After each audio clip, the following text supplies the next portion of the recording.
Hey guys, I'm Carly from All the Pretty Books. If you're new to my channel, I'm a longtime Harry Potter collector. I collect rare, signed, and Harry Potter translations. I've been collecting since around 2009, and I co-host a fabulous little podcast called Dialogue Alley.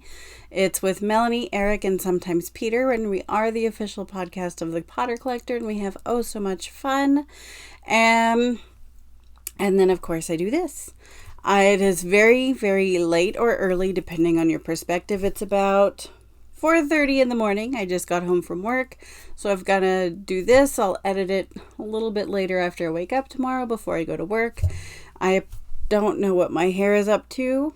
I'm not sure that I care right now, but I'm just going to get through it. I thought I would do something a bit different. I know I try to showcase new things that are coming out, but I really decided I wanted to talk about something that came out 12, 13 years ago. I'm not going to do the math right now. I wanted to discuss this box set right here. The Kazu Kibuishi, the original Kazu Kibuishi Harry Potter 15th Anniversary Edition that came out in 2013, published by Scholastic here in the US. And I know that was quite a while ago now. I can't believe it. But the covers, the Kazu Kibuishi covers, are all over. They're on many different Harry Potter translations. And the covers aren't nearly as common as the Mary Grand Pré covers. When Mary Grand Pré illustrated the US covers, the original US covers, which are also all over many different translations. But his illustrations are still very prevalent. So I thought it would be interesting to learn a little bit more about how they came to be, and as well as show them off. I don't think they get enough airtime, and I really do like them, and I love the box set. And I don't think I've ever really spent much time talking about it. I just bought it before I had a YouTube channel, actually, so I think 2017 or so. And it's just been on my shelves. I've enjoyed it, but I've not really discussed it with you guys, and I've not really photographed it either for my Instagram, so I thought this would be a great time to do that. So that's what I'm doing now. Kazu Kibuishi, who illustrated this box set right here, is not only an amazingly talented illustrator, he's also a very well-known author. He's very well known for the Amulet series. There are 9 books in the series, and of those 9, 8 consecutive books were on the New York Times bestseller list, which is really, really cool. The last book in the series, Wave Rider, was published in February of 2024, and the series has been translated into 23 languages, and there are 10 million copies in print as of last year, I believe.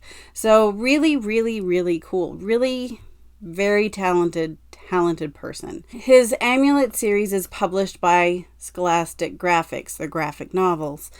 And at the time, David Saylor, who was the creative director at Scholastic and head of graphics, the imprint that published the Amulet series, went to Kazu Kibuishi and asked him to submit some samples and asked Kazu what he thought about redesigning the Harry Potter covers. And for those who don't know, David Saylor was the original designer of the first edition Harry Potter covers. Not illustrator, that's Mary Grand Pré, but David Saylor was the designer of the covers. So that's kind of the Harry Potter Scholastic Kazu Kibuishi link. And at first, Kazu was a little bit, he really didn't want to mess with the original covers. They were the covers that he knew and loved, like all of us. And he felt like the original covers really didn't need to be touched. But Kibuishi realized that the kids reading his books weren't quite old enough to be readers of Harry Potter, and felt that his books would be a great way to introduce the Harry Potter series, and now they would have similar art in common, which I think is really cool, actually. Of the Harry Potter cover project, Kibuishi said that Amulet quite literally would not exist without Harry Potter, that taking on the cover project pushed his Amulet project back a year, but he felt like that was worth it. He said he didn't usually think many things were worth pushing back his amulet project. He's very passionate. He was very passionate about his amulet series and keeping that going. But he felt like the Harry Potter cover project was really, once he thought it through, he thought it was a really great thing to be a part of. And that while it did delay his own project, he was definitely pleased with the outcome.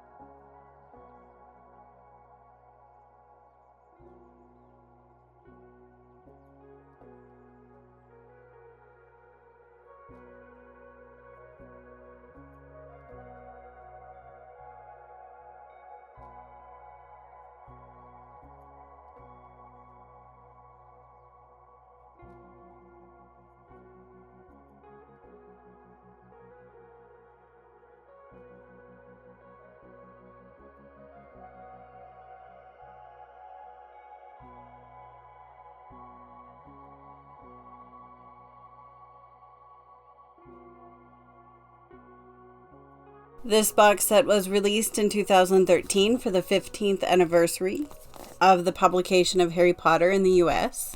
Well, Harry Potter and the Sorcerer's Stone in the U.S.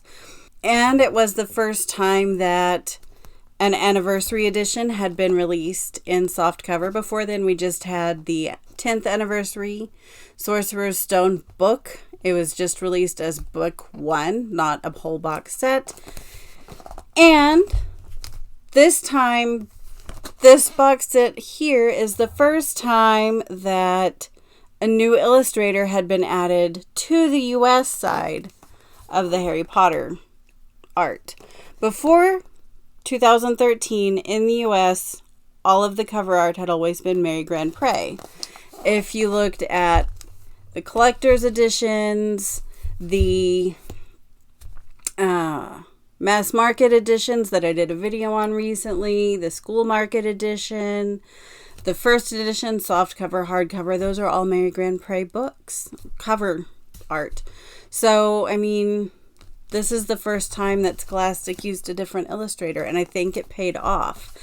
I have met people that really didn't care for Kibuishi's cover art, and I get it. It is very different from the original Mary Grand Pré illustrations, but I really do enjoy them. I enjoy the box that it comes in. That's why I bought the box set. But I also really do enjoy the spine art here. I think it's beautiful. My favorite version of the Kazu Kibuishi art as a set is probably the Malay,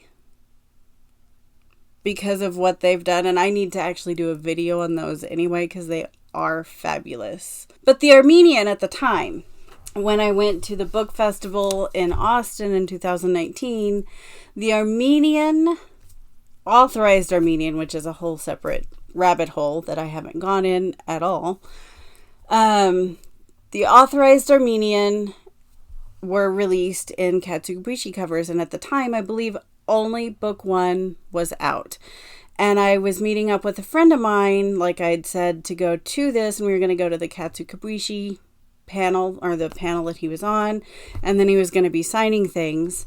And I was so excited. The friend that I was meeting up with he's a Greek citizen, so I was absolutely certain that he would take his modern Greek Kazu Kibuishi cover Philosopher's Stone. So I took my Armenian as Philosopher's Stone translation. I thought I would be the only one who had a Kazu Kibuishi signed Armenian Philosopher's Stone, and I was totally wrong. The friend that I met up with brought his Armenian Philosopher's Stone and we brought it for the same reason, honestly, because at least at the time, it was the prettiest rendering of Kibuishi's cover art, we thought. We really liked the foiling up here and on the spine, the saturation of the colors throughout, and it's a hardcover book, and it's very well made. I was very disappointed when my friend showed up with the Armenian and not the Greek. I even asked him, I was like, hey, You were supposed to bring the Greek. And he was like, yeah, but the Armenian is prettier. And I was like, well, it is. It's true. But my friend let me go first in the queue to get my book signed. And when Kibuishi saw my book, he signed the cover down here in silver Sharpie. When Kibuishi saw my book, he was like, what is that? I don't know what that language. And I got to tell him it was Armenian. And he was like, oh, that's really cool. And I was like, yeah, it is. And then I bought book 5 of his Amulet series at the tent he was at, so he could also sign that for me. I've not read the Amulet series, but I really did like the art. And so I wanted to have something that he'd also authored and illustrated as well. And he doodled in it for me. And that's very special. Both of these books here are in my rare bookcase because they're very special. The memories around how I got them signed are very special. He was very charming to sit and just listen to him talk. You can tell he has a lot of passion about his work. And people that have that kind of drive and that kind of passion for the work, and they're so very skilled and talented, and they make it look so easy, I just have a lot of admiration for. Of the covers themselves, I actually have 2 covers that tie for my favorite. I love books 1 and 2, the covers for books 1 and 2. I really do love this cover. I think it is so much fun. I love the white owl very much in the front center. I love his Hagrid.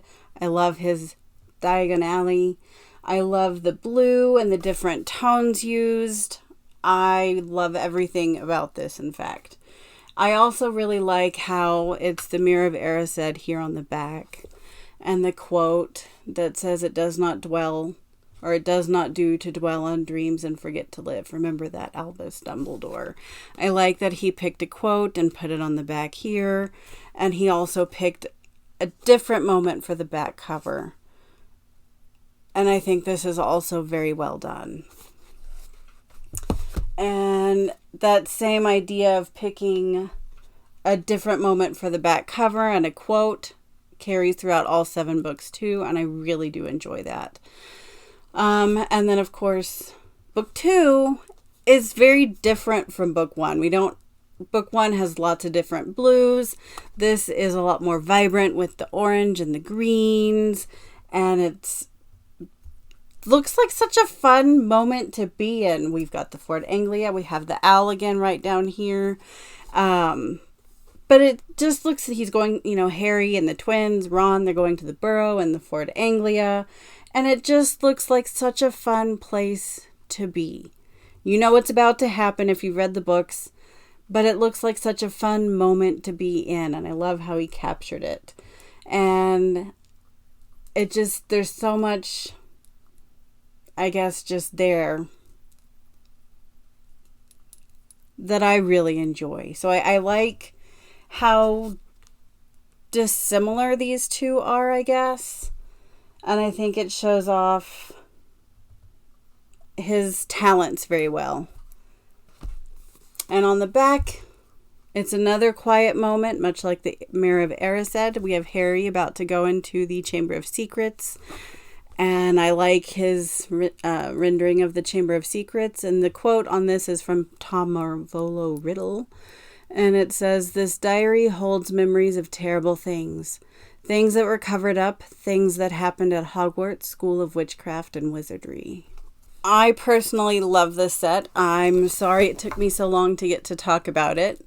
It's just one of those things that it's been around for so long, since before I had my YouTube channel and my Instagram, and had really just been released only a few short years after I started collecting. So, and I was doing rare things at the time. This wasn't even on my radar at all. But I'm glad it finally made it into my shelves. I really do enjoy it. I enjoy the art. I enjoy knowing the story behind how things came to be. I really enjoyed getting to meet Kazu Kibuishi. He's delightful. I would love to hear your opinions on his art, because I know people think very differently about cover art and art in general.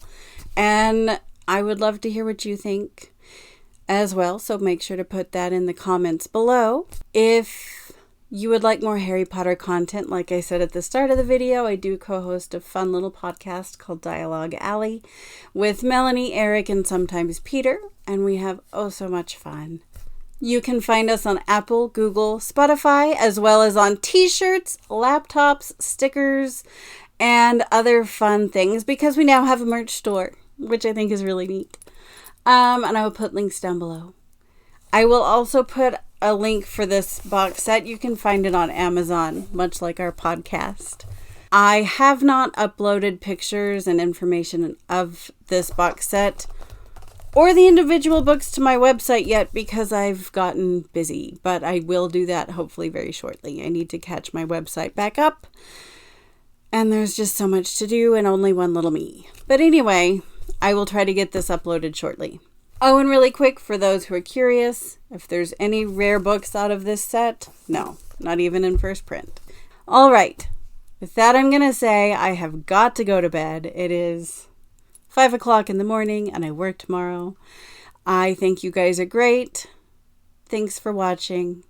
And as always, stay magical and happy collecting.